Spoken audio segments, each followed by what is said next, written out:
Okay, it's time to talk to our colleagues at Live on their suggestions for this weekend. Personally, I'm waiting for Sunday when the 4th season of The Crown is out on Netflix. So let's bring in journalist Jen Lee to talk more about this. Now, Jen, the big draw of season 4 will be the two new female larger-than-life characters, Princess Diana and Margaret Thatcher. Will Emma Corrin, who plays Princess Diana, and Gillian who plays Margaret Thatcher, do these portrayals justice, you think? So I haven't had a chance to watch the screeners, but all the early reviews of the show have been really good, saying it's the best season yet, because then the 4th season. And, I think it's good that Princess Diana is played by a relative newcomer that we don't really know, that would bring, we don't have any sort of impression of her from before this. So I think that would be quite exciting. And I've seen stills of it, it looks amazing. Netflix, it's famously one of Netflix's most expensive shows. So, they're not skimping on the details. I've seen the recreation of Princess Diana's wedding dress, and it looks amazing. It's really very, very faithful. There's also apparently a lunch scene between Diana and Camilla Parker Bowles. So that would be quite dramatic and exciting. The Diana years are really some of the most dramatic years of the British monarchy, and they did define the British monarchy in a way that I think nothing else in recent history comes close to. So this is, really exciting season. And Margaret Thatcher, she's played by Gillian. I think some people thought, early days that maybe she was miscast, she doesn't really look like her, how would it be like? But she's a very strong actress, so I'm actually quite looking forward to see what she brings to the role. Okay, well, as I mentioned earlier, out of the 4 seasons of The Crown, this is the one that I'm really looking forward to the most, because I remember, however vaguely, Princess Diana and Margaret Thatcher, I remember seeing their pictures, of course. Now, as The Crown catches up to the present time, do you expect the show to attract a wider audience from whoever watched it in the early seasons?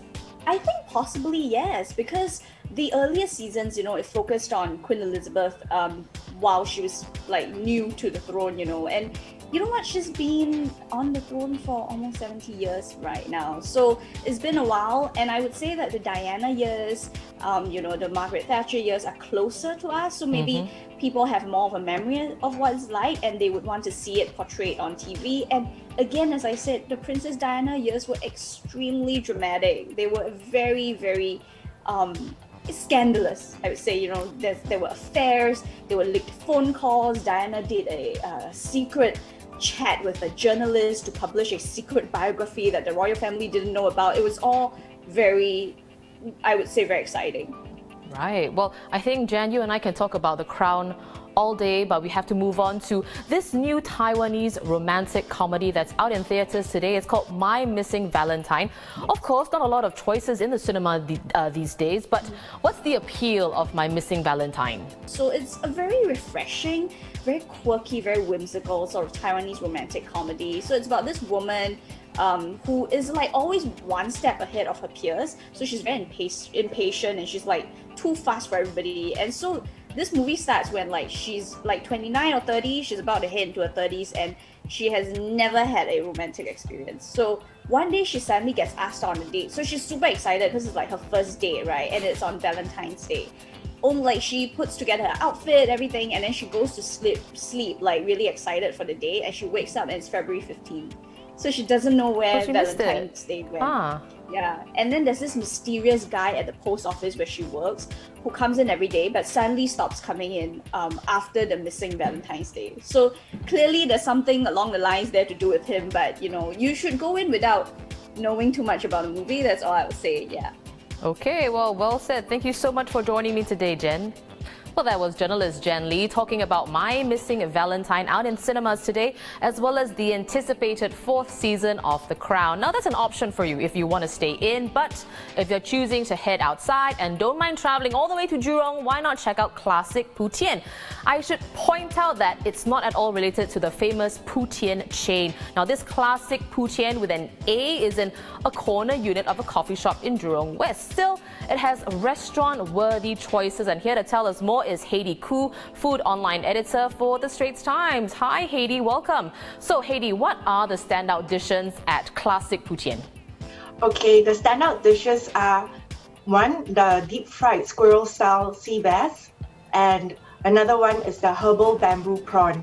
which is actually a broth with prawns in it. Two very fresh seawater prawns in a very nice herbal broth.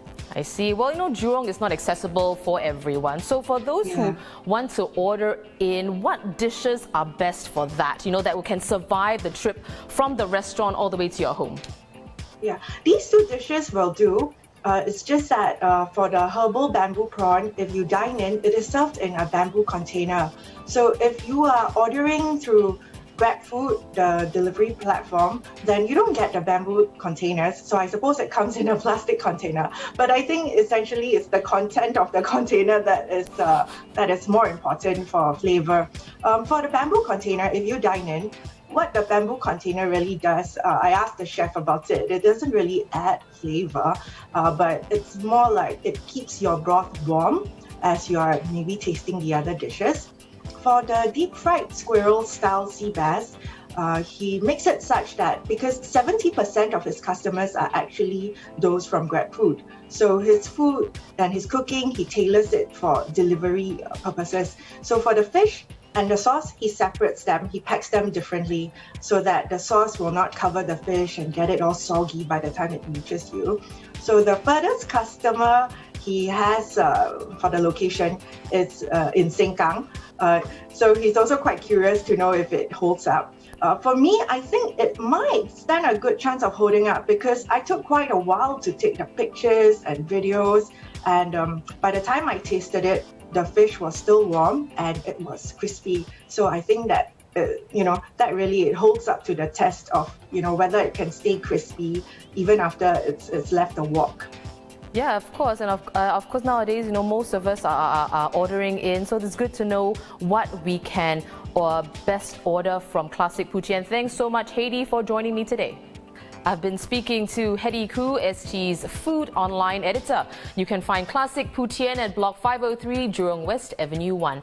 On to somewhere more central in Singapore, the National Gallery and its biennial children's festival, Small Big Dreamers. Now, senior culture correspondent Ong Sor Fern is here to share more on that. So, Sor Fern, the festival, like so many, is mostly virtual this year, but there is an on-site interactive element at the museum at the passageway connecting the Supreme Court and City Hall wings. What can you tell us about the activities that the kids can do there? Okay, you can't miss this installation because the first thing you see is this hairy red wall. But if you book a time slot, you can take your kids in and play all these interactive games that are inspired by the paintings of Georgette Chen. She's this Nanyang artist who's getting a retrospective in the gallery on November 27.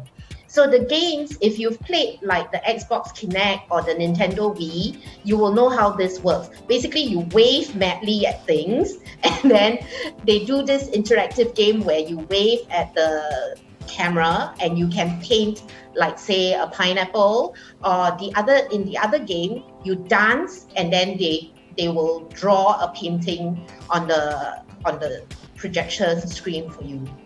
I see. Well, how long is this exhibition, the festival going on for? Oh, this one is on for quite a while. It's going to be on until March next year. So there's plenty of time for parents to take their kids.